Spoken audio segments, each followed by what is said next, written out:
Archaeologists dig up 1,400-year-old Native American canal in Alabama. A nearly 1 mile long structure allowed inhabitants to paddle to rich fishing grounds and access trade routes, according to Smithsonian report. In the beachside resort town of Gulf Shores, Alabama, locals had often referred to an odd feature in the landscape as Indian Ditch. As far back as the 1820s, a handful of antiquarians and United States Army engineers recognized it as a feature that predated white settlers, but it had not received enough scholarly attention to explain its history and function.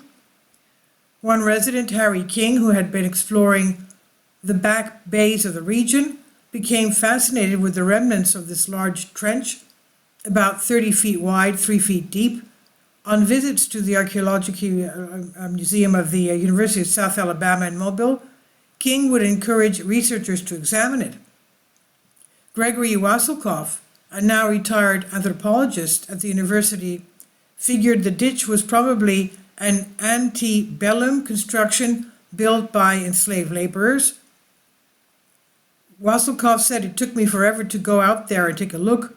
There are lots of features like that in the swampy areas around Mobile, from logging and from rice cultivation. There are all kinds of reasons you might have big ditches, but when I saw it, I realized it's something different." Thanks to King's urging, Waselkov finally began an investigation of the site in 2017 with a team of volunteer archaeologists. They confirmed that this long overlooked trench is a feat of engineering and a rare archaeological find. A canal nearly a mile long, built for canoe travel 1,400 years ago by the Native Americans who navigated the region's waterways. In a report published online in June in the Journal of Field Archaeology, the researchers described how the canal would have connected the Gulf of Mexico with more protected bays, allowing better access between coastal fishing and the trade routes to the rest of the Southeast. I think one of the things that this discovery underscores is the incredibly engineered landscape that exists among the native people of the Gulf Coast, said Victor Thompson, director of the Laboratory of Archaeology at the University of Georgia, who was not involved in the study but reviewed it. They were able to engineer these landscapes that allowed them to flourish for millennia, he said. The archaeology is so fascinating in this region that it has such an interesting history, and it speaks to the sophistication and ingenuity of indigenous societies in the Southeast who have contemporary descendant communities.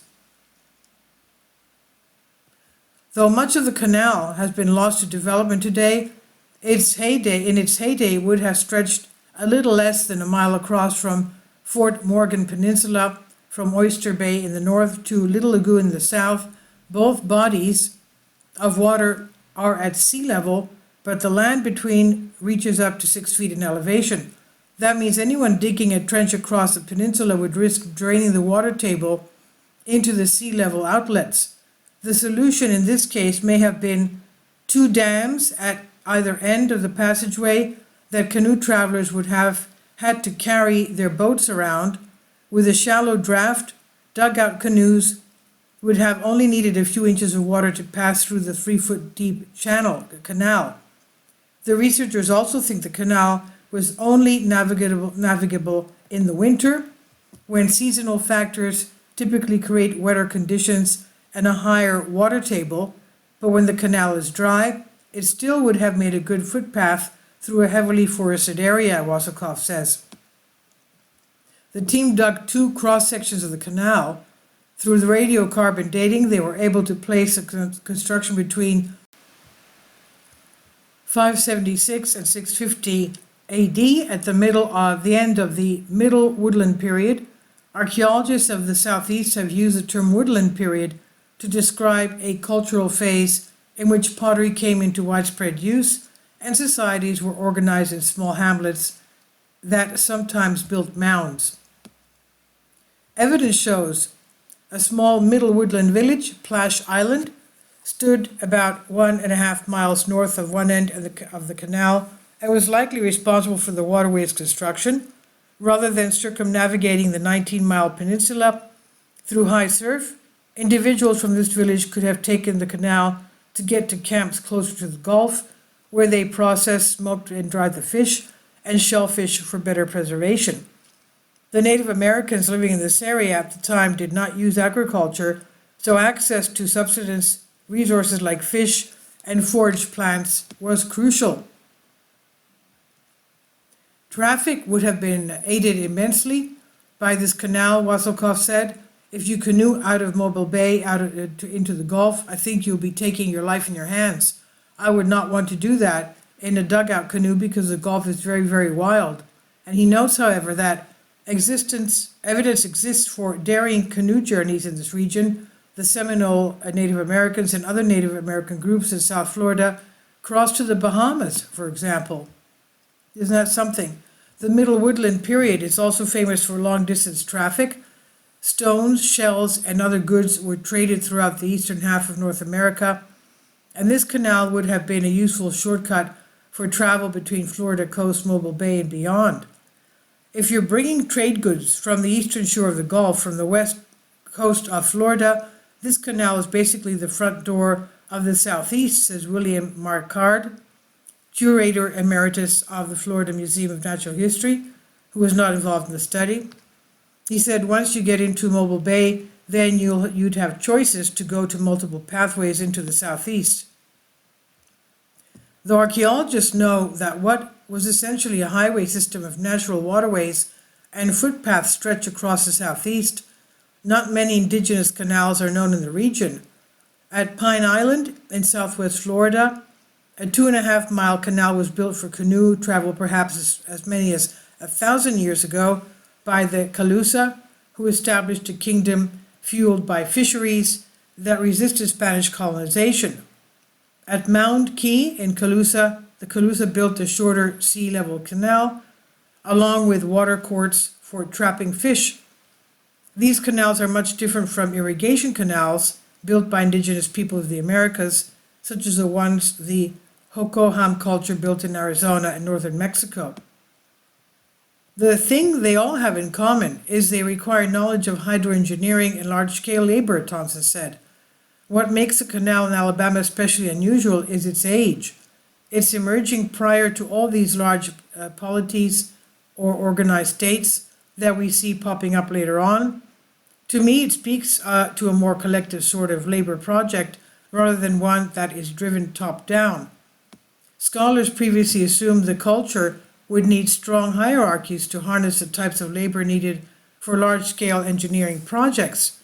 The earliest evidence of stratified chiefdoms in this part of the Southeast dates to around 1000 AD, with the beginning of the Mississippian period. Researchers typically look for disparities in graves and housing to find evidence of social hierarchies. Waselkov says little archaeological work has been done on woodland sites in the Mobile area, but of the known remains, there does not appear to be a chiefly elite that would have directed big construction projects. People assumed that there was a connection between stratified societies and canal building because it takes a lot of cooperation to build these things and then to maintain them. Waselkov says somebody has to keep cleaning them out for them to continue working. And with irrigation canals, you have to divvy up the water, which creates all kinds of social conflicts. To have one in a society that looks pretty egalitarian is kind of unusual. More recently, some archaeologists have been coming around to the idea that a rigidly hierarchical agrarian society was not a prerequisite for complexity or even city building. Marquard points out that hierarchies would not have precluded the type of long-distance trade of shell artifacts, beads, and other goods that Native Americans engaged in 1,400 years ago in the eastern United States.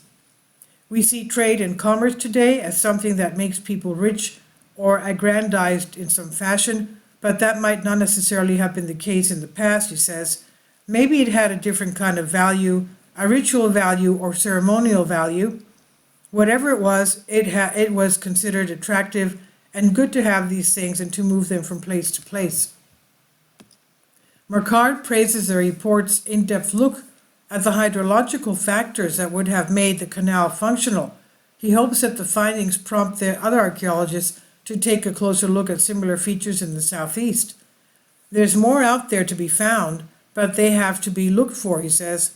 An old axiom in archaeology is that archaeologists often find what they look for, but only what they look for.